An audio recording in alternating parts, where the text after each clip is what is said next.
مصر للإنتاج والتوزيع تقدم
سابقا في الأب الروحي.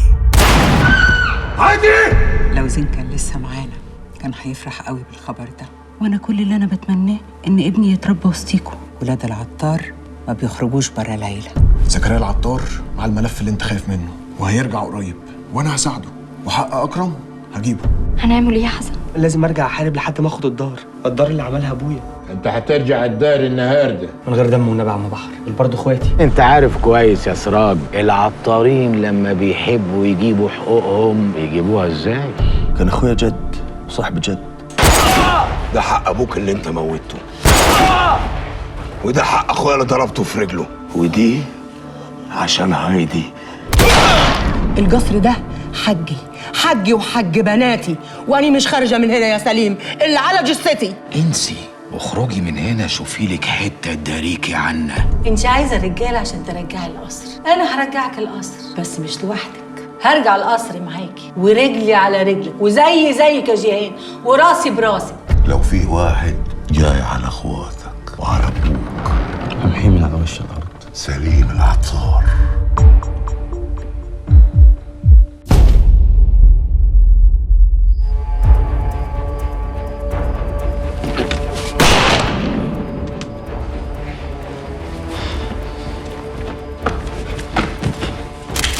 قرروا الاول، عايز اعرف مين لسه في رمق يحارب العطارين.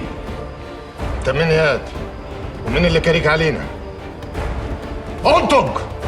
انطق بدل ما ادفنك هنا. يبقى انت تجاني على روحك. استنى يا فارس، تضربش.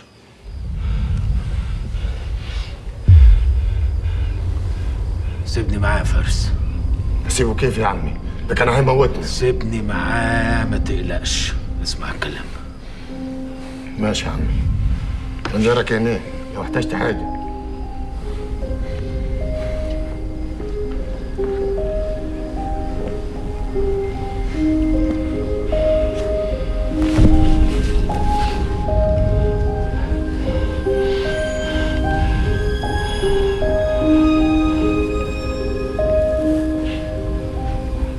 ما سألتش نفسك اللي كنت هتعمله ده صح ولا غلط يا عمار؟ انت تعرفني؟ جاي تقتلني انا يا عمار؟ اللي يهدد رب الدار يبقى يستاهل حكمه. رب الدار ده غبي، بس انت اغبى منه. عارف ليه؟ لانك كنت جاي تضرب نار على العطارين، اصحاب الدار اللي انت اتربيت فيه. انا ما اعرفش غير الشيخ سلامه وعم سميح، وحياتي في الدار انت خدت قصادها كتير قوي يا سليم بيه، وكتير من اخواتنا راحوا بسببكم. طالع عندي برضو. روح يا ابني، روح من مكان ما جيت، بس عايزك تبلغ سميح وتقول له سليم بيه بيقول لك تشوف لك حته تدارى فيها قبل ما يطولك، لانه لو طالك هيمحيك من على وش الارض. ده معناه ان احنا هنتقابل تاني يا سليم بيه؟ هنتقابل يا عمار، هنتقابل بمزاجنا او غصب عنا. يلا روح، تخليش الرجاله هنا يعملوا فيك حاجه انا مش عايزها. بس لازم تفهم ان الراجل يفكر قبل ما ينفذ، ولازم تفهم انا سامحتك ليه. انا سامحتك لان عارف ان كل اللي فاهمهولك سميح ده غلط.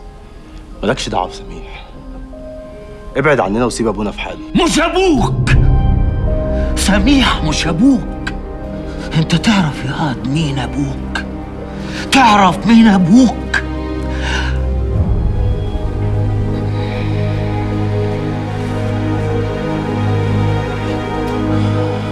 يلا يا ابني، يلا روح لحال سبيلك، بس لازم تفهم ان الحقيقة دين هيطردك، ومسيره هيترد، ومسيرك هتعرف انك لولا انك مهم عندنا كان زمانك دلوقتي في طريقك للآخرة. يلا امشي امشي.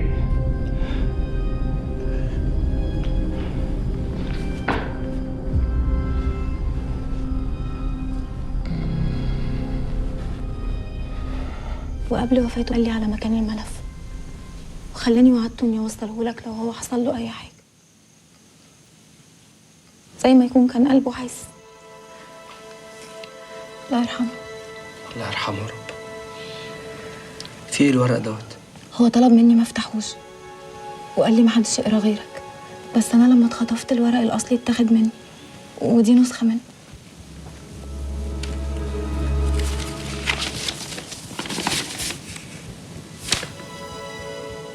بس ده ورق اصلي مش صورة، لا فيها ختام وبصمات.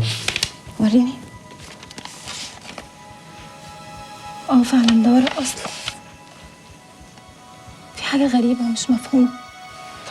طيب ما تقلقيش، انا هروح اشوف فيه واتصرف. انا فرحانه بيك قوي يا حسن على فكره، فرحانه عشانك، فرحانه انك قدرت ترجع حقنا اللي ضاع، واكيد بابي الله يرحمه ثقته فيك ما كانتش على الفاضي.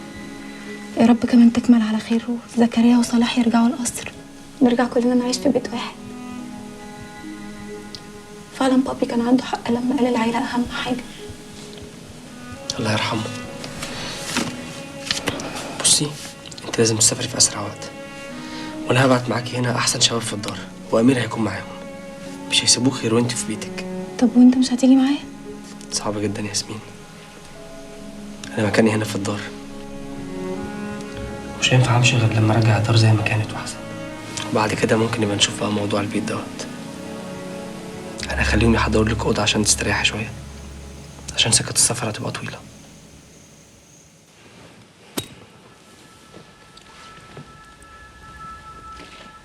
أتمنى ما تكونيش اتعودتي على العيشة في القصور، عشان مش هتعيشيها تاني ولا هتشوفيها تاني يا زينب. هانم. وانت مين انت عشان تقسمي ورث العطار علينا وتقولي لنا لينا ايه وعلينا ايه؟ اوعي تنسي نفسك يا جيهان. الفخراني، أنا جيهان الفخراني، مرات زين العطار، كبير العيلة دي، غصب عن عين أي حد. الغل اللي في قلبك خلاكي عامية زي الشيطان، والدم اللي غرق القصر ده انت اللي تسببتي فيه. انا السبب في الدم يا جيهان؟ ومال اخوي زين اللي واكل حق السنين دي كلها يكون السبب في ايه؟ واللي رماني في حضن عبد القادر اللي ما طايقهوش ولا طايقه نفسه اسمه ايه؟ الغل والكره بيجيب دم، وكان جاي الدم يا جيهان، وانت عارفه ان ده لازم يحصل، لانك شايفه زين وعمايله الصودا فينا كلنا. ولا هتعرفي منين يا غلبانه؟ ده انت ما عرفتيش ان جوزك اتجوز عليكي الا بعد ما مات. مش طالعي بره طالعه. ما انا كده لازم اطلع بره. بنت العطار هتطلع عشان بنت الفخراني، لكن راجعه تاني، وحقي مش هسيبه ومش هسيبك يا جيهان. افتكري كلامي كويس.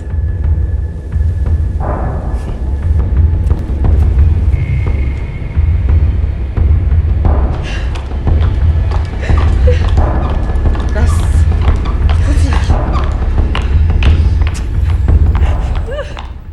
بما انك ماسك في ايدك الورقه دي وبتقراها دلوقتي، يبقى انا قابلت رب كريم. من وانت صغير يا حسن وانا عارف انك لما هتكبر هتكون غيرنا كلنا، غيري وغير جدك صالح وغير اخواتك كمان. اكيد بتسأل نفسك الكلام اللي هقوله لك في الجواب ده ليه ما قلتوش طول حياتي، بس يمكن لما هتقرا هتعرف ان كل شيء بميعاد. وجودك في الدار ما كانش أسوأ مني عليك، بالعكس وجودك كان عهد ومكتوب على العطارين ولابد من تنفيذه. انت واحد من سلسلة طويلة أوي يا حسن، انكتب عليها انها تشيل أمانة كبيرة. أنا شلتها قبلك، وكل اللي بيشيلها لازم يختار اللي يشيلها من بعده، وأنا اخترتك، وانت هتختار حد من ذريتك يا حسن. ما كانش ينفع تفضل عايش معايا وأنا مختارك للأمانة دي. أنا سكتي كان نصها موت ونصها دم، ما كانش ينفع غير إن أبعدك عن الخطر يمكن تكون مش مصدقني، بس تفتكر يعني إن هكدب عليك وأنا بين إيدين ربنا؟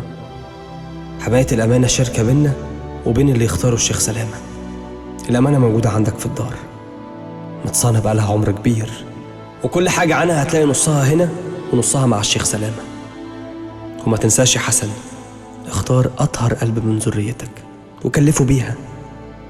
مخازن العطارين من اللحظة دي تحت طوعك، خلي بالك منها، والدار انت كبرها لحد ما تزهدها أو تدفن في ترابها. وأمانة عليك يا حسن، اسأل عن أصلك وعن أمك.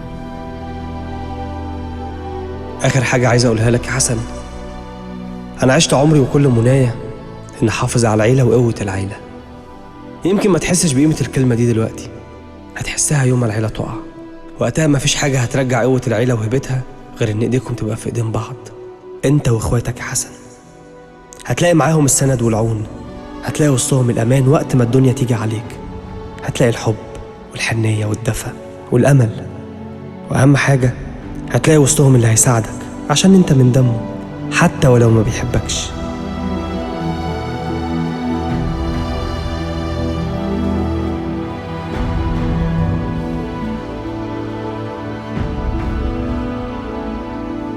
افتكروني بالرحمة يا حسن. أبوك زين العطار.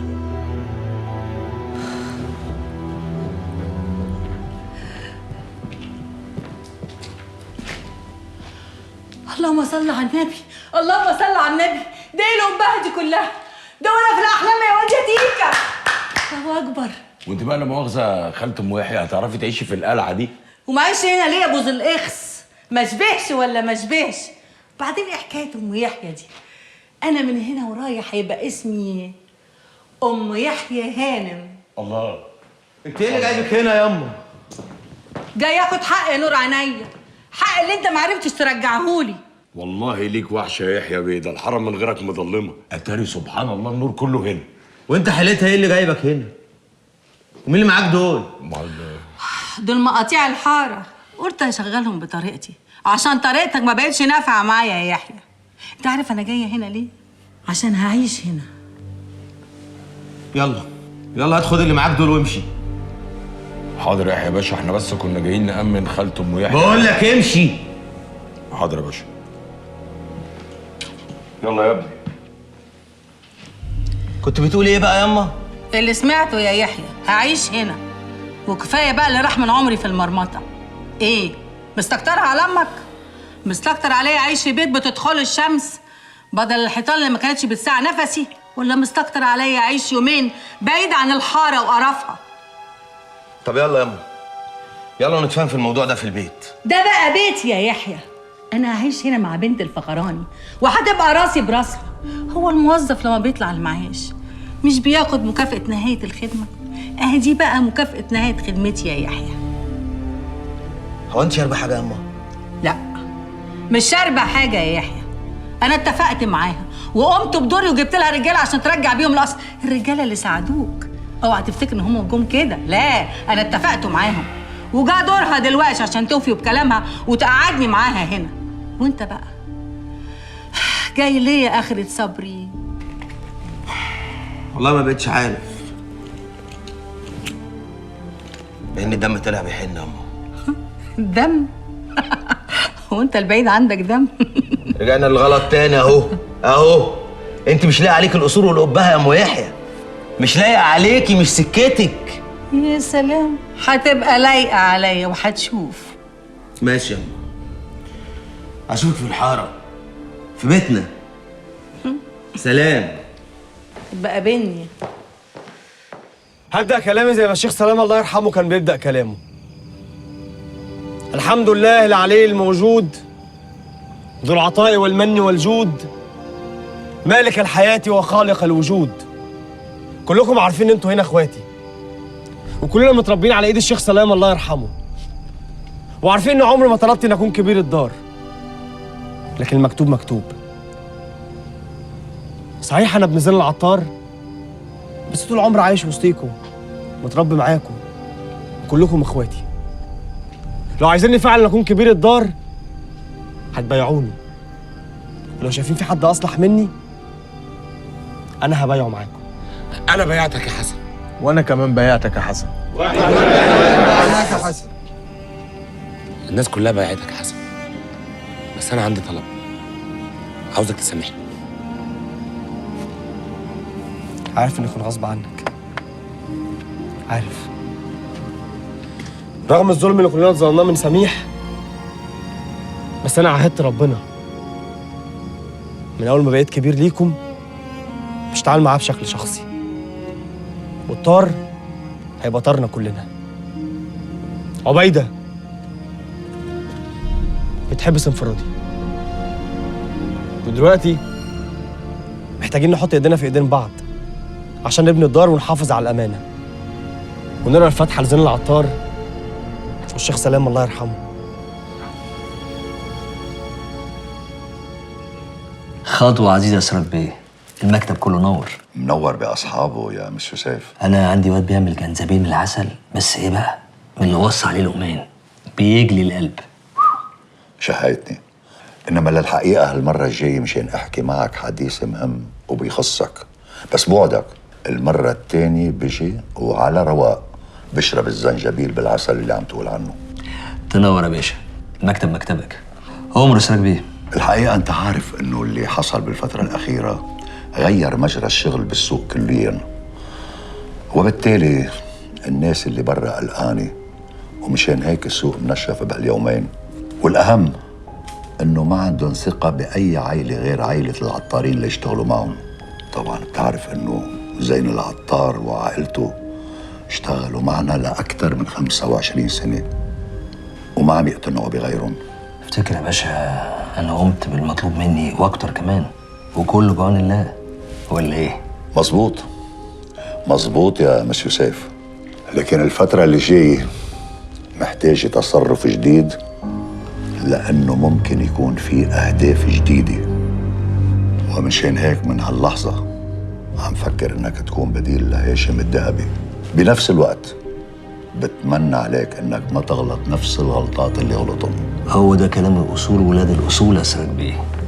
الشغل شغل، وزي ما بيقولوا الإيد البطالة نكسة. طبعاً أنت رح تكمل باللي عم تعمله هلأ لغاية ما تتحدد آلية جديدة توصلنا لهدفنا بطريقة أسرع، ولما رح تكسب أكتر بطبيعة الحال رح تنتقل عند الناس اللي فوق. حد يكره الرزق يا باشا، ربنا يوسعها كمان وكمان. لكن انتبه، كل ما وصلت لعند الناس اللي فوق كل ما بيزيد مجال أخطائك، والغلط هنيك ما في مجال لتندم عليه، بأقل من لحظة بح. أنا تلميذ في مدرسة الحياة، ربنا يجعلنا عند حسن الظن دايما يا أسرد بيه. وأنا هيك بكون راهنت على حصان الكسبان. بعون الله الحصان هيفضل يجري وكسبان على طول، مش هتندم على اختيارك أبدا يا أسرد بيه.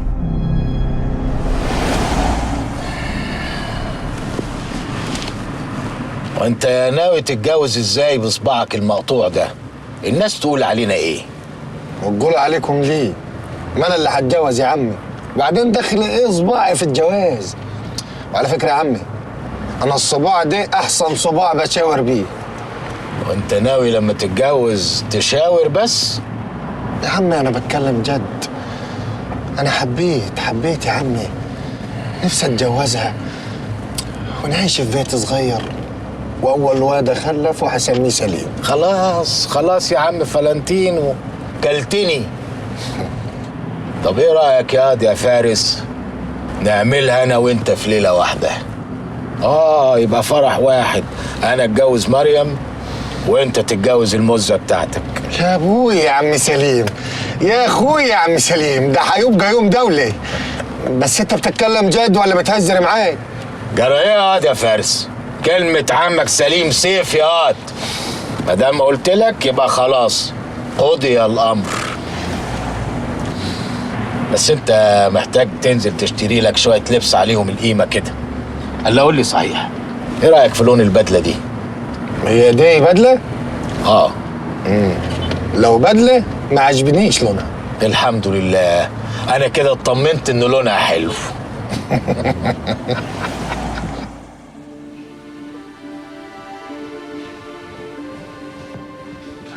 مامي ياسمين وحشتيني قوي. وانت كمان وحشتيني قوي يا حبيبتي.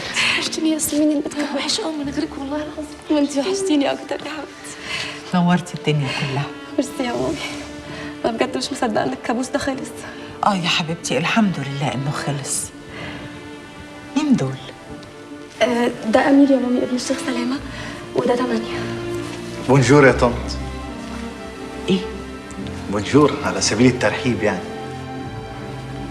البقية في حياتك يا حبيبي. معلش أنا عارفة إنها متأخرة عشان كان عندنا ظروف، أنت عارف.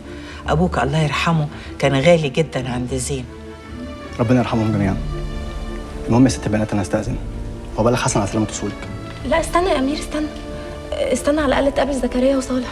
أنت عارفة أنا كان نفسي أشوفهم بس الطريق لسه طويل والدار حسن لوحده هناك. سلم لنا كتير على حسن وقول له إن إحنا مستنيينه ويشرفنا في أي وقت، ده بيت أبوه. الله يسلم حضرتك، هبلغه إن شاء الله. بعد إذنكم. استنى يا امير، مش انت قلت لي قبل كده انك نفسك تمشي من الدار وتبتدي من اول وجديد؟ خليك معانا هنا في البيت، انا بجد هبقى مطمنه قوي لو انت موجود. ده بعد اذن حضرتك طبعا يا ماما. اكيد طبعا.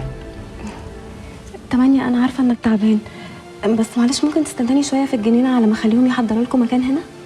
خلاص يا عم مش هتقعد لوحدك ما تزعلش. يعني ما كنتش عايز اقعد والله. يلا.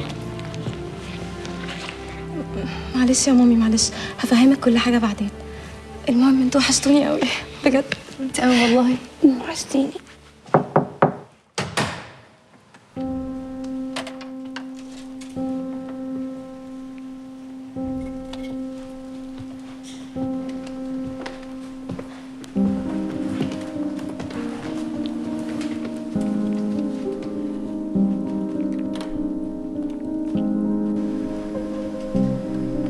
الحمد لله على السلامة يا ياسمين.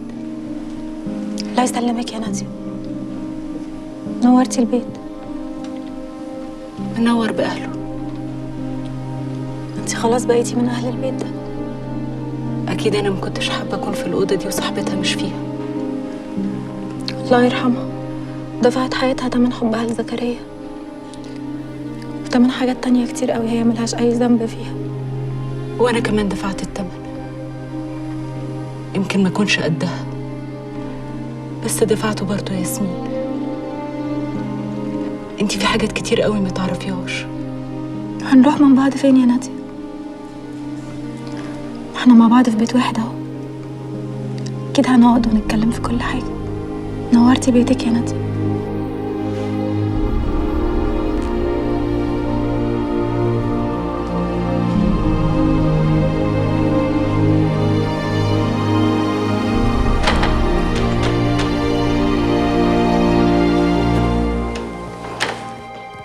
انت متأكد يا ابني من الكلام ده؟ اتحركوا قدام عيني من حوالي 5 دقايق، والله محسن اتحرك وراه بعربيته الملاكي. عربيته الملاكي؟ غريبة دي. ماشي خلاص اتفضل انت. تحت امرك يا فندم.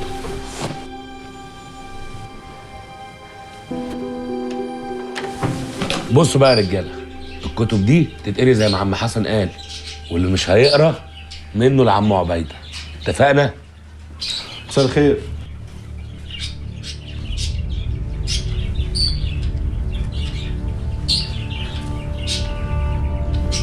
في يا جماعه بقول لكم مساء الخير. الحمد لله على السلامه يا عمار. حسن ايه؟ شفت عفريت ولا ايه؟ امال فين عم سميح؟ عمك سميح؟ لا عمك سميح هتشوفه دلوقتي. لا مش هتشوفه بس، هتتحبس معاه كمان. معرفش ليه يا عمار كان عندي امل ان ممكن يبقى جواك اي حته نظيفه، بس للاسف ما حصلش. خساره بجد يا عمار. خدوه.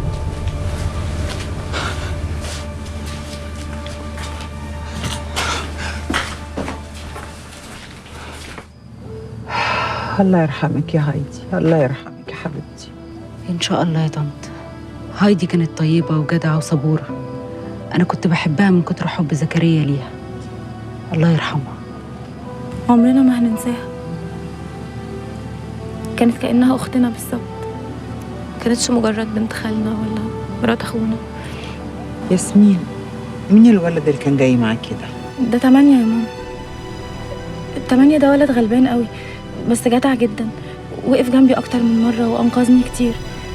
أنا لقيته غلبان فقلت أجيبه هنا يشتغل أي حاجة عندنا في القصر أو يشتغل مع زكريا. انت بتقولي إيه؟ ده شكله بلطجي بتاع شوارع. هو شكله كده فعلا، بس والله غصب عنه يا مامي، إنما هو طيب قوي. الحمد لله على سلامتك يا ياسمين. الله يسلمك يا علي. كنت عايز حضرتك في موضوع ابنها مرات علي. قولي يا علي، اتكلم. أنا عارف إن الكلام اللي هقوله هيزعلك، بس لما تعرفي هتتأكدي إني عملت الصالح. بقول لك إيه، أنا مش مستحملة. قولي اللي أنت عايزه وخلصنا. هتقولي ولا أقول أنا؟ أي حد فيكم يتكلم. في إيه؟ ماما بصراحة أنا وعلي اتجوزنا. إيه؟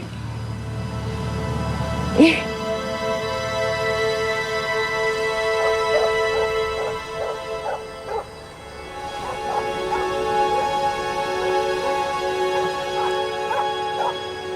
مساء الخير يا جماعه. اهلا. في ايه؟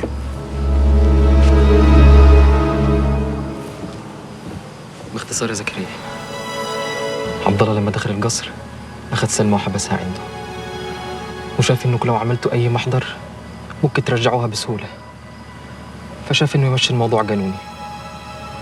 اجبرني على الجواز منها واجبرها هي كمان، وبعد جاب يحيى العطار يكون وكيل ليها واتجوزنا.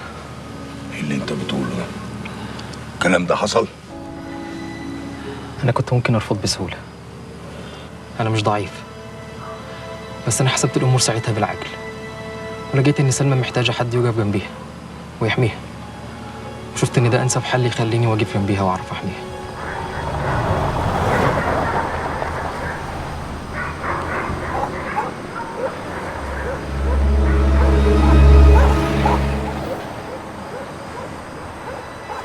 لولا اني عارفك كويس انا كنت دفنتك هنا قبل ما تكمل كلامك. انا قلت الحقيقه يا زكريا، وانا دلوقتي هثبت لك اني كنت فعلا عايز احميها، والحمد لله رجعت القصر والدنيا استقرت.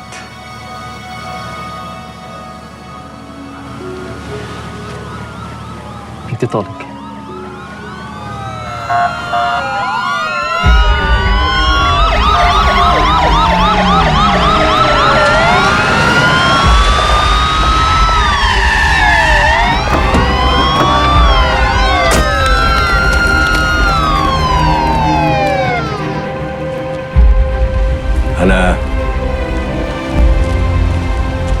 انا هسلم نفسي اهو، بس من غير دم ولا ضرب نار هنا. انا اهو. نفذ.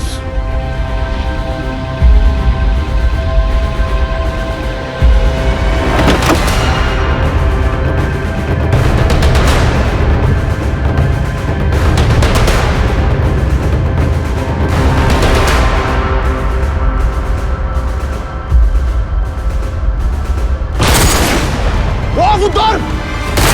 وقف ضرب النار!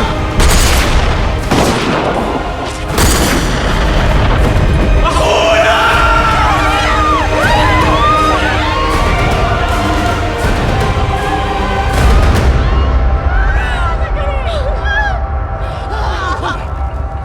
زكريا!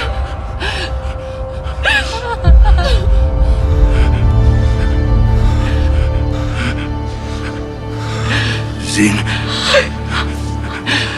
زكريا